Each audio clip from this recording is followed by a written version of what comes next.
Bu qaysi karton film? Bilmaydi ekanman. Bu ustoz Abdulqodirning karton filmi. Sizlarga texi qo'yib bermagan. Ajab qiziqarli tuyuldi. Hozirli sizlarga qo'yib berman. Allah Taala'nın kainatta yüz berdiğin narsalarni, kainatning yaratilishidan ilgari bilishi ve Lavhi Mahfuz degan bir kitobga xotirlashi taqdir deyiladi. U imonning shartlaridan biri. Bu temani tafsilroq bayon qilib beramsiz, efendim? Ma'qul o'g'lim. Biz bir narsani faqat u hosil bo'lgandan keyin bilamiz.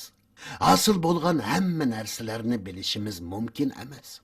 Allah Teala bütün kainatni yo'qdan bar qilg'achqa, insonlarning beshiga keladigan hodisalar, insonlarning qilmoqchi bo'lgan ishlari, qaysi vaqtda o'ladiganligi, yer tavrash, o't ofati, kasallik, kun, oyning tutilishi qatorliq hamma narsani bilib turadi. Ammo bular insonlarning Allohning irodasida harakat qilishi, Allohning orzu qilgani uchun mo'min yoki kofir bo'lganlik ma'nosini bildirmaydi. Qandaqsiga? Aroq ichgan yoki boshqa bir gunoh qilgan birisi, bu Allohning taqdiri. Mening gunohim yo'q. Alloh taqdir qilmagan bo'lsa, men bu gunohni sodir qilmaydim deyolmaydi. Çünkü Allah Teala insonga yaxshilikni yomonlikdan farqlantirish uchun aql, xolig'ini qila olishi uchun iroda, qudrat bergan. İnson gunohkor yoki mo'min bo'lishimni Allah taqdir qilib etgan debla mas'uliyatdan qochsa bo'lmaydi. Allah her insonga aql, iroda bergan. İnsanlar öz irodasi, ixtiyorligi bilan yaxshi yoki yomon ish qilishni erkin tanlaydi. Zaman ve makon cheklimasiga uchirmaydigan Allah Taala dunyoda vaqtliq yashaydigan insonning tug'ilgan cheg'idan boshlab o'lgicha nima qilganligini to'liq biladi. Allohning buni bilishi taqdir deb ataladi. Biz hayvonlarning irodasi bormi? Söyümlik timsoh. Aql ve irade faqat insonlarga berilgan. İnsan mushu aql ve irade jihatdan hayvonlardan ustun bo'lganligi uchun Janobi Allohning imtihoniga qatnashadi. Shuni yaxshi tushunish kerakki, inson aql ve irade ikisi. Ammo insonni butunlay erkin deb aytolmaymiz.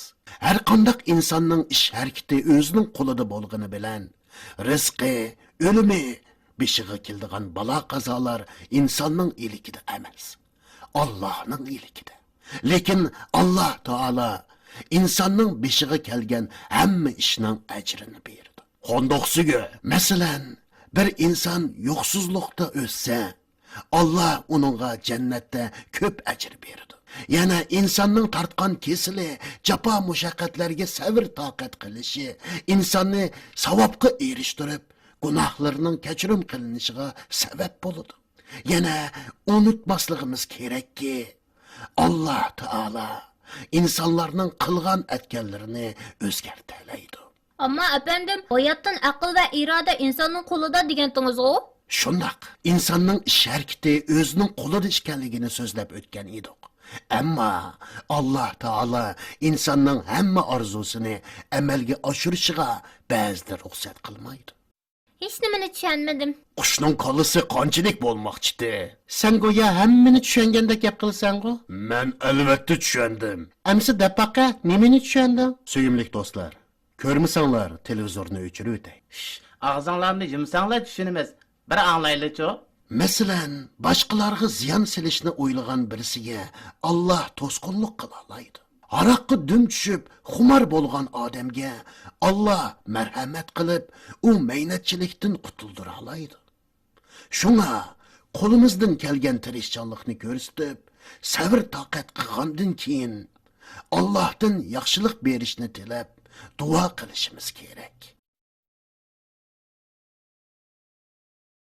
Tugudimi? Ohay, sen tehi o'qishni mi bilamsan? Duo qil. Agar bu yerda bo'lmagan bo'lsam, seni chaynab burkaytdim.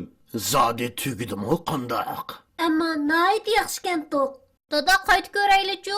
Arzu qilsanglar, boshqa bir vaqt ko'ray. Balalarim, qaraganda DVD plastinkasi sizlarga xili ta'sir qilgandek turdi. Mening kallamga boshqa bir aql keldi. Muhim yerlarni qayt qo'ysak, nima o'rgandinglar? Bir qarab baqsak. Bo'ladi, qayt ko'rayli.